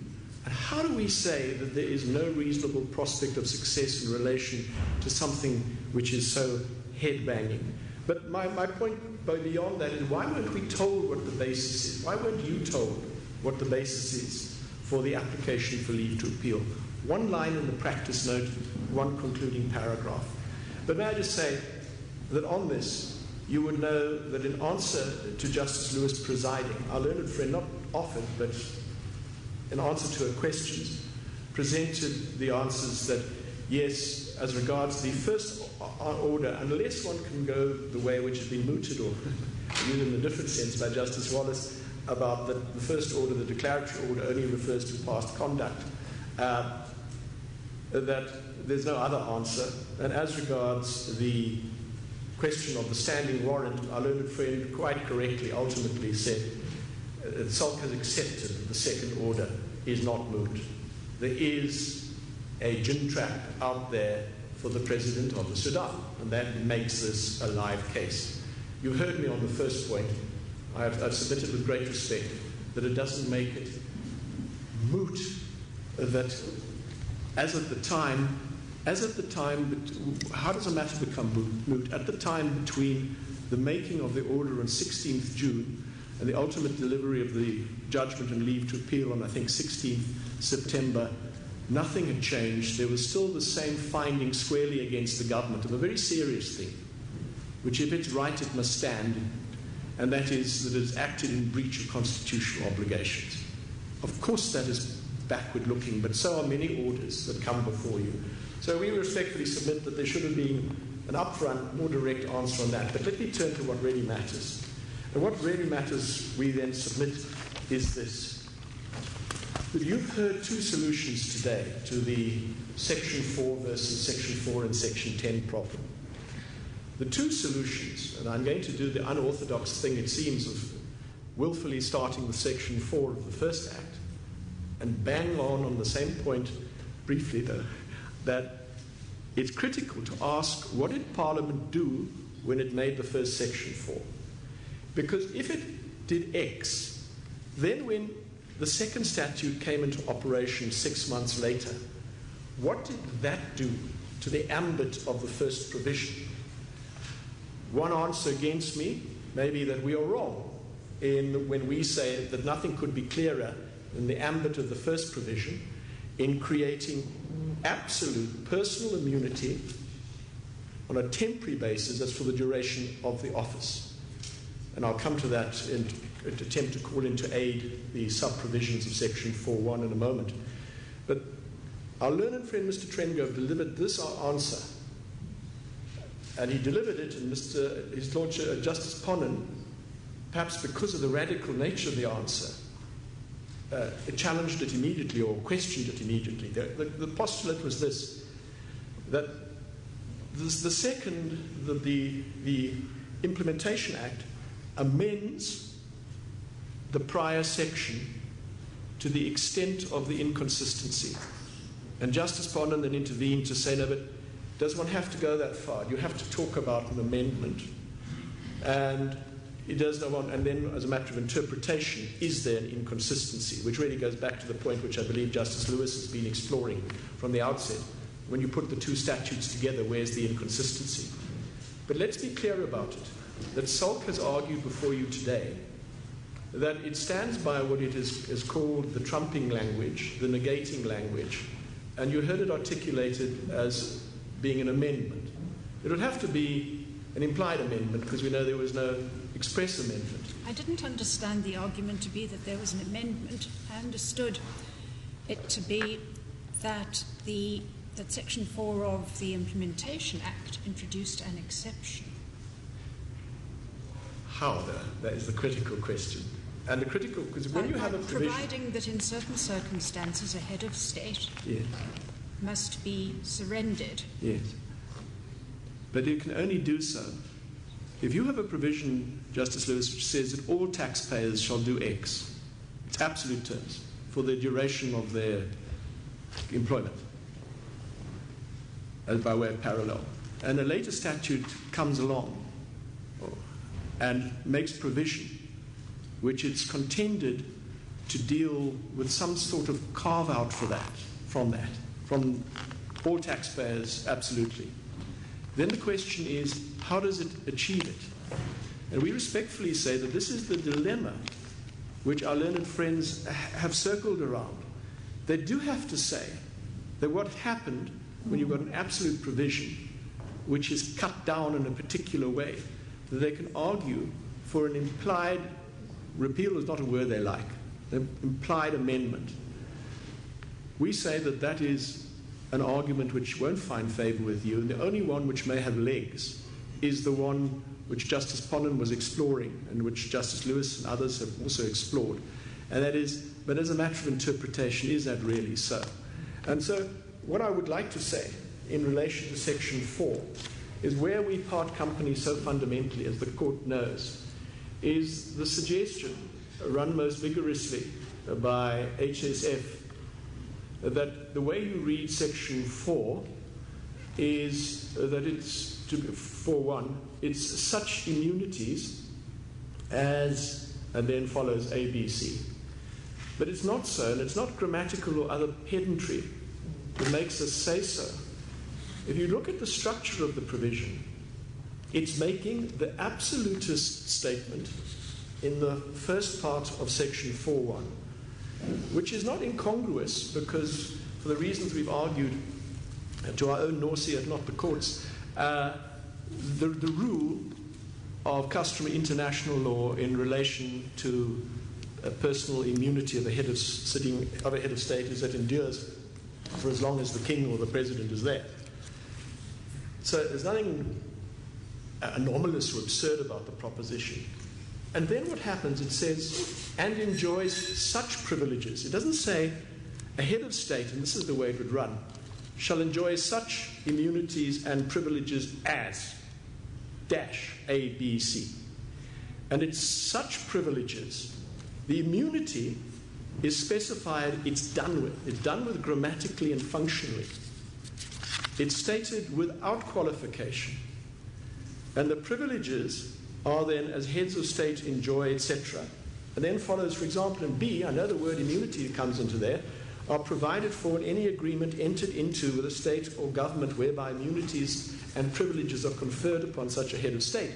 Tax immunities are an example which come in there. There are other kinds of immunities which may arise, that you're not subjected to restrictions on how long you are in the country, etc. So that's what's so important. Functionally and grammatically, 4.1 is saying, please read my lips. I am saying domestically for South Africa what we have known to be the position for hundreds of years. And so we say that the attempt to narrow down 4.1 in the way which has been argued does not fly. And it is for good reason that it's not an approach which has not seemingly commended itself particularly to SALC. Now, on Section 4, the question is, if we are right, and that is the position, what happens when the ICC Implementation Act comes into operation? Well, the position is that up to the day before, there is an absolute immunity for any and every head of state who finds himself or herself in South Africa. And by legal principle, and I hesitate to venture in particular, well, let me say this, it's a judgment in which His Lordship Mr. Justice Wallace had been counsel, called the Long Shan, 1998-1646. It's long, MVYU Long Shan Dry Bulk SA, 1998-1 SA 646, and the passage at 653C, stating an ordinary interpretive principle that one does not readily impute to the legislature an intention to impose liability for past conduct or events where no liability existed at the time, and here it comes, or to set a naught an immunity which existed at the time. It seems to be trite enough that if there's an immunity, you ask yourself, now, how do things work? If we write on the interpretation, in comes the new act. And we respectfully submit that the difficulty which arises in this regard is a postulate which Justice Lewis has put up for debate a number of times, and that is how significant it is that Article 98 of the treaty did not find its way into the Act. Well, it couldn't do it. I seem to have lost my treaty. I'm looking for the... No, I'm sorry, my statute. Here we are. If one goes to it, it couldn't do it, because 98 says the court may not proceed with a request, one, and the court may not proceed with a request, two. South African Parliament is not going to adopt a statute which says that the ICC court can't do something. It has said so. And the purpose then of the Implementation Act, we know through the long title, is to give domestic life to this and to its philosophy. And Article 98 is a clear mark-out at consensual international law level that do understand this. All those of you who join with us in this epic venture do know that we are respecting what is your obligations under international law existing with respect to the immunity of the person, etc., unless there's cooperation of the third state for waiver of the immunity. Mr. Gunther, isn't that rather a facile response to Article 98? It would have been perfectly straightforward in Section 10 of the Act to say that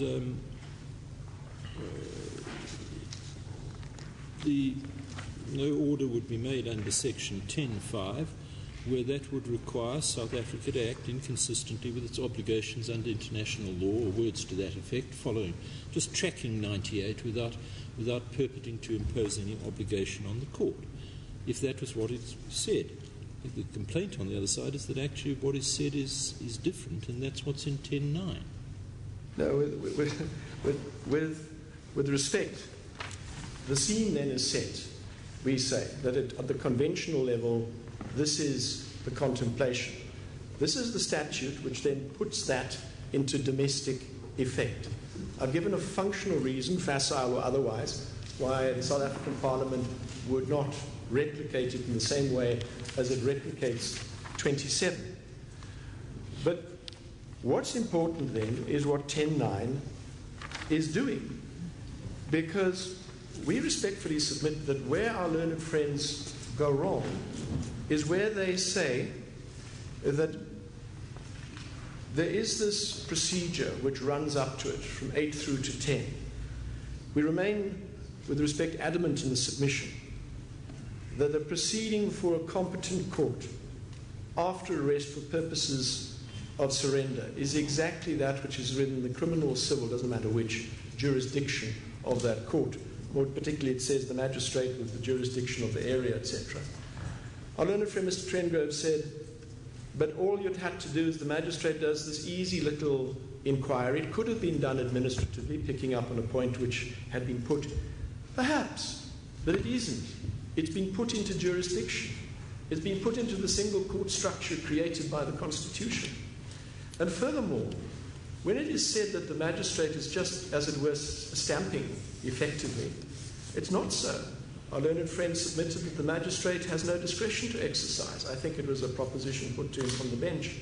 But if one reads 10.5, the inquiry must result in the magistrate being satisfied that the requirements of sub 1A, B, and C are met. And we submit that if we are correct that on the day before this act coming into operation, President Bashir, President Obama, former President Bush, whoever, had an immunity, then the question is, did they lose the immunity by the wording of this section? And we say no, because what was intended in 10.1a, b, and c is not just some sort of administrative dog licensing check, but that in b, the person has been arrested in accordance with the procedures laid down by domestic law. It wouldn't have gone down too well in this case if they'd gone ahead, not on Magistrate Billionaire's warrants, but on the particular course they were set. But never mind that, it's in C, the rights of the person have been respected. Or whether it's President Bush or President Putin, they would have rights under Section 12 that not to be confined in their person, not to be subjected to this particular treatment.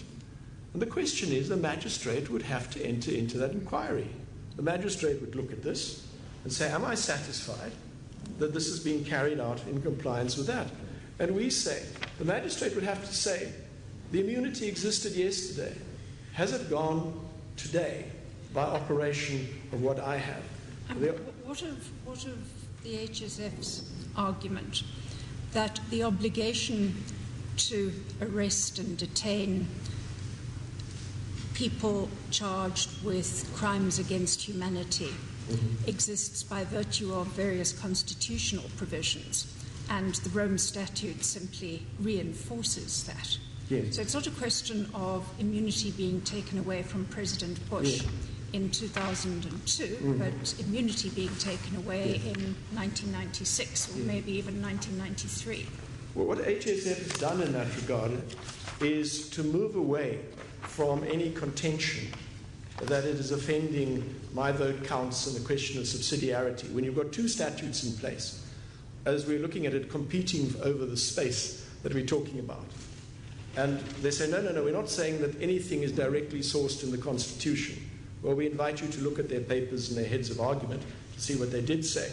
But they say that if you interpret it as infused, etc., by the Constitution, then you find with that interpretive gloss that you are able to reach the conclusion that, as it were, primacy is given, that the wicked serving head of state, never mind the language of absolute immunity for the period, the wicked serving head of state is to be arrested and surrendered. And we respectfully say that that wasn't the purpose of the treaty. The treaty said, look, you all have your own immunities and your domestic law, international obligations. We're not going there. That it is dealt with precedingly by a statute which is not repealed, it's not amended, and it deals with a particular topic. And so we respectfully submit that the fact that you end up with a provision saying the fact that the person to be surrendered is a person contemplated in 4.2a or b does not constitute a ground for refusing to contemplate the order. Well, I've argued that already by saying the one is a greater category, the other one is potentially a lesser category, depending on whether you are no longer a head of state and whether or not there's been a valid waiver. But we submit that the Helen Suzman Foundation attempt to move away from its problem on subsidiarity and simply to have resort to to a notion of interpretation in vague compliance with the Constitution doesn't advance the matter any further. I just think about the argument you're presenting on the inquiry before the magistrate. Yes. How does Section 10.3 of the Implementation Act affect that argument? Because 10.3 says the inquiry must be conducted as if it's a preparatory examination in terms of the Criminal Procedure Act. Yes. Well, that's very interesting, Justice Najib, because that puts you squarely. The magistrate is not there as some surrogate administrative official. The magistrate is there just as if he or she is dealing with a preliminary step in a domestic criminal proceeding. So, isn't that a crossover? It's a preliminary step. Yes, but it's within jurisdiction. It's within the civil or criminal jurisdiction of the court. Either one succeeds. It doesn't exercise any judgment. No, absolutely not. Well, it exercises the important. Various requirements are met. He must. Yeah. Oh, absolutely. But with great respect, we know that if any requirements are met, some requirements are met for conviction on corruption or rape, you have to impose 15 years.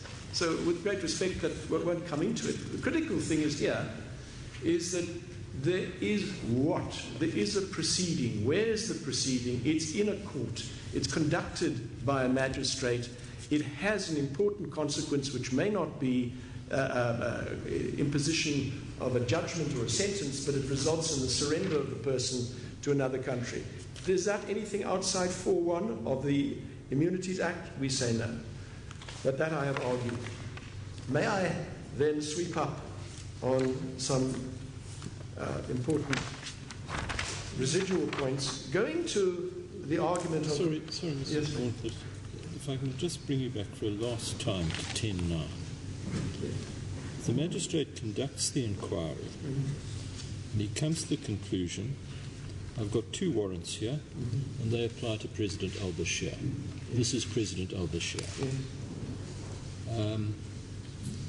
What procedures have been followed in order to arrest him? These procedures have been followed. They're the right procedures. Yes. He's been treated perfectly respectfully and with dignity, and none of his rights under the Constitution have been respected. Yes.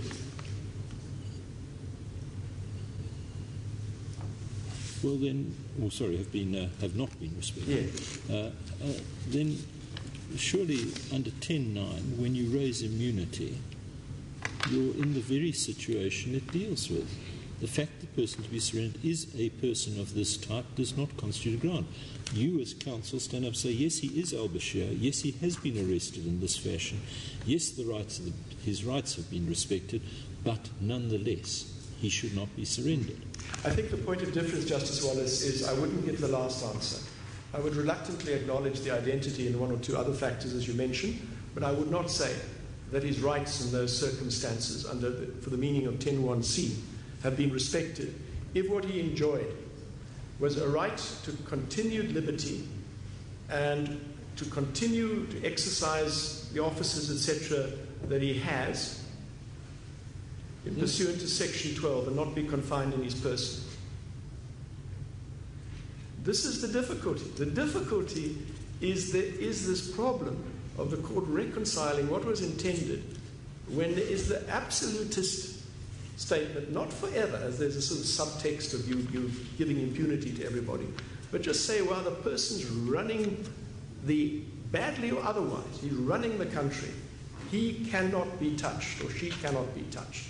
There must be some tyrants of the other gender somewhere. But that is what it's doing, and this provision is saying that when the person is to be surrendered, the fact that the person falls into the category of past or present head of state is not in itself a ground for refusing to issue the order. But I think we've been around that. Yes, we've had your argument on this. Now, may I then just deal with Section 5. Justice Wallace had asked me earlier, where was the claim in respect of President Bashir to immunity in this respect pleaded? And I gave an answer that I didn't think it was particularly, and I ascribed that to the circumstances, but I said it was very clear that it formed a major part of the debate. Actually, I was wrong.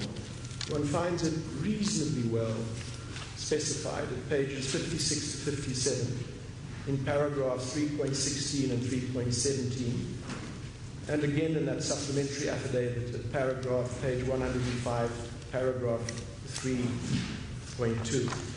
And the point that we want to simply make in this regard is that the contention that we cannot use the notice as against what Section 5.3 of the Act says gets precisely wrong the Kurland-Oudekraal problem. If the contention was that the minister was off her powers and didn't act in terms properly of 5.3, then that is why you attack the notice.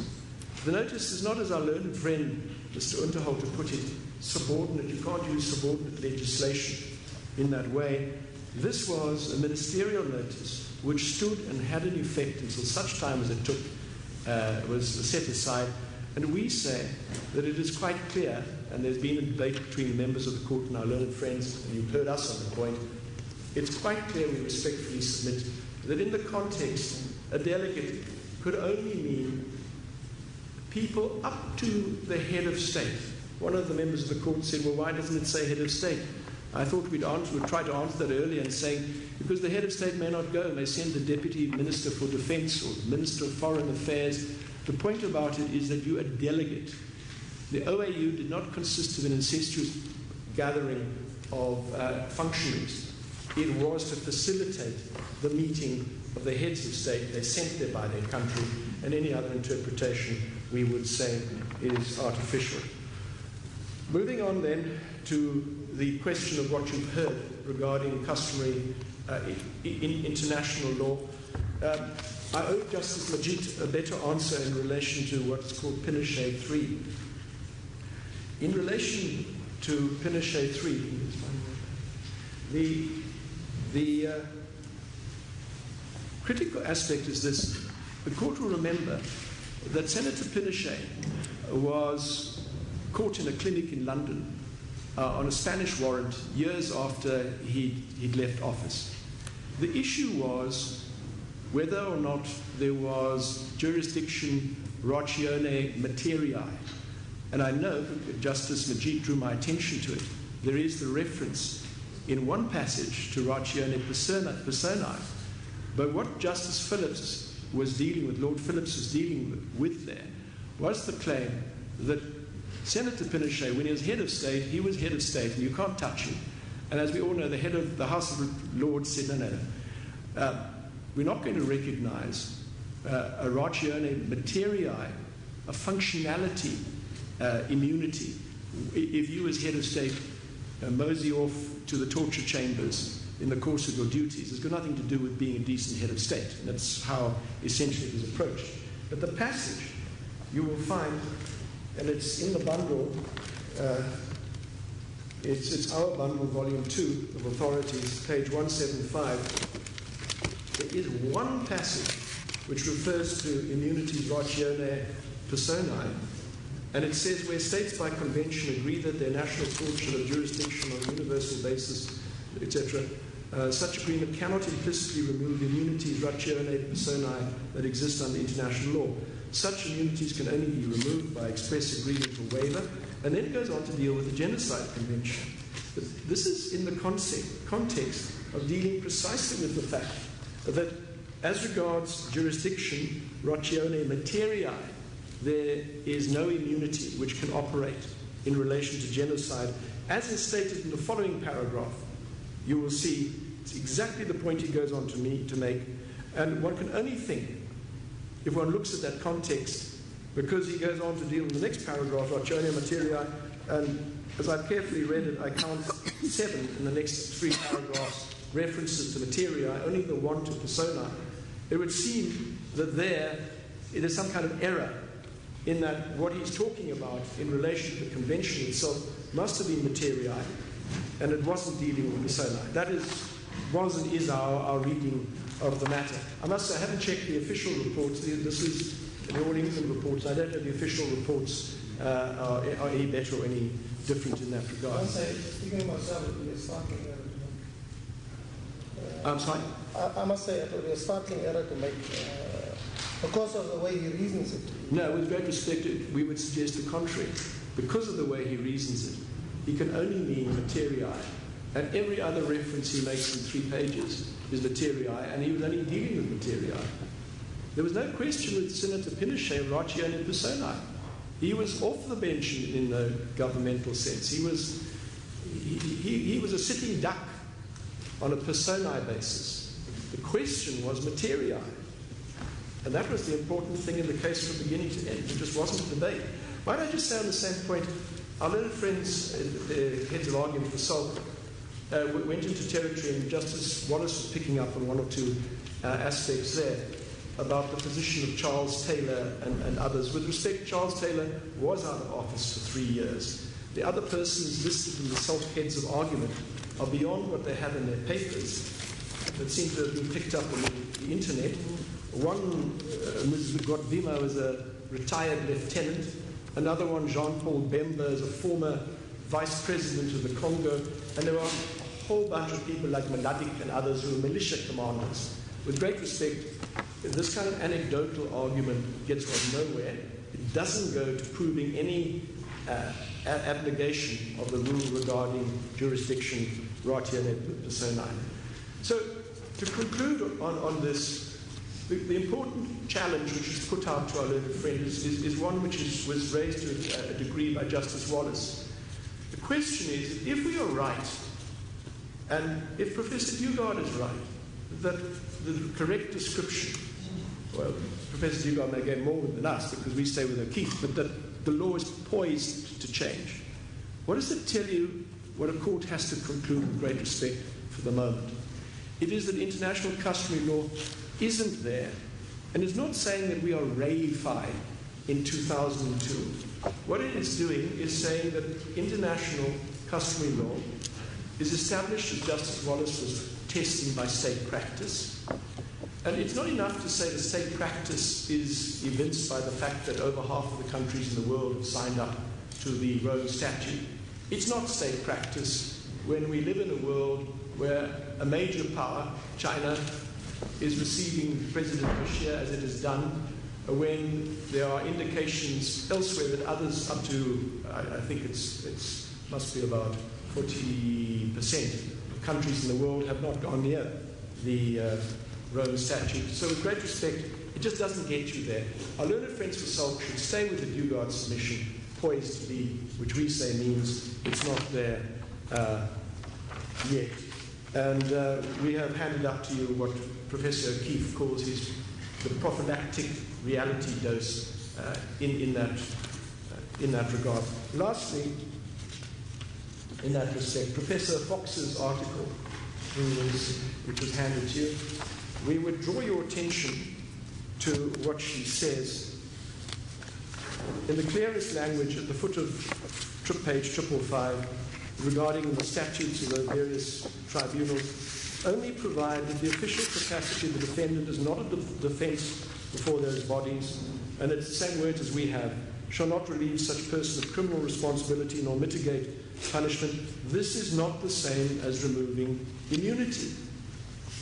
And for us, Justice Lewis, if we pause there and say, that is the work of the Implementation Act. That is what Section 4 of the Implementation Act is doing. It's not removing the immunity. Immunity is done and dusted. It was dealt with 6 months before in another statute. And that is exactly why our learned friends are like moths around a candle. Do they mean that there's been a repeal? Do they mean there's been an amendment? This is their difficulty. And she goes on to say that at the top of the page, and again, if you go to the passage which they rely on at page 558, where the reliance is on the pre-trial chamber, held that customary international law creates an exception to head of state immunity when international courts seek a head of state's arrest for the commission of international crimes. Yes, that's quite right, and that is why the ICC chamber could so opine about itself. But it could not speak for you. It could not speak as to the position in this country. It did not consider what the domestic legislation here is, and what the domestic legislation here is exactly what Professor Fox has said a few pages earlier. May I then say finally on these aspects, before just dealing in a moment or two, if I may, with the amici, on the question of waiver, the attempt to rely on fiqh and to equate it with the situation here. You will either find or not find that the passing by the adoption by the Security Council of its resolution constituted an accession by Sudan in the same way as in fiqh the government of Zimbabwe acceded to the SABC treaty. There's no comparison. Sudan was posted off conceptually to the ICC by the Security Council. It acceded to nothing. It did nothing voluntarily. And that is then also why the Genocide Convention does not kick in. Because the Genocide Convention is quite explicit itself when it says in Article 6, or by such international penal tribunal as may have jurisdiction with respect to those contracting parties which shall have accepted its jurisdiction. This is legal language. It didn't contemplate the gunpoint selective posting off by the ICC. And one has to stand on one's head with great respect to make it say that. And so we say, both for that reason and for the fact that the language of the domestic statute in South Africa is boringly emphatic in terms of what we would all know of Borslav versus Spangenberg and other cases on waiver, I want to see it expressly, and I want to see it in writing. To say to the Sudan, you're on trial, is not the same as saying your head of state loses his personal immunity. It doesn't address that. You could still be on trial. You could still have your generals and majors and vice presidents and even militia lieutenants on trial before there. It did not address the topic. It could not have the trumping effect to which we've been driven. May I say in conclusion, as regards the anarchy, we have dealt with the Helen Suzman Foundation fully in our heads of argument, and I've done so where I can in passing in the course of my argument. As regards the remaining applicants for admission, we say to the court this, that the Constitutional Court has emphasized that being admitted as an amicus is a position of privilege in the sense that the court wishes to derive assistance where it can. But it is not an entitlement of parties, even though with the distressing historical stories, such as, for instance, the ACJ and IRAI have about experiences and how they wish, as we were told, to be the voice of the people of Sudan. This court has criteria for admission as amici, and there's a great concern that in litigation like this, the whole process starts to get out of hand. And what this court, we understood to do with its rules is to say that we welcome assistance, but we know and we can sense what happens is that amici come to reiterate and to say and to support arguments of the other parties. Hence the essentially dual criteria of this court, that it must be not novel, I've forgotten the word, different, and it must be helpful. And we respectfully submit that one always hesitates to say to well-intentioned entities coming to seek admission that they are neither. Our stance is this, that we looked at the letter and we looked at the applications and they did not make it out. Sometimes very strongly, when, for instance, it was said that we reiterate, as the ACGA did, we're content to rest, we totally associate, they said today, with the legal submissions of SALT, but we want to be in. First of all... No, not quite. That's unfair, Mr. Gauntlet. They say we have additional submissions to make. We bolster the arguments of the litigation centre. I wrote down, Justice Lewis, the answers to your questions, and it was said by our learned friends, they were content, as you put it, because you picked it up from the documentation, to rest with the SOG submissions. They totally associate, and it's true that they then went on to raise another convention. But our respectful submission has got to be, is that an amicus has to show something which is materially different, materially helpful, if this system is going to be in any way rendered not overly burdensome and costly to the court. So we respectfully submit that the court has been in the beneficial position of receiving the material, considering it, but just like when the court does that with an amendment, the court says, well, I've seen what you want to do. I'm unpersuaded with respect to the cases made out for it. I've heard you fully. But regrettably, it does not meet these two criteria. We respectfully submit that's the answer to be given. If you disagree with us, we would still ask you to hold that we were not unreasonable when we said in response to that letter and these applications that your applications are such that we should debate them and say that you haven't met the criteria.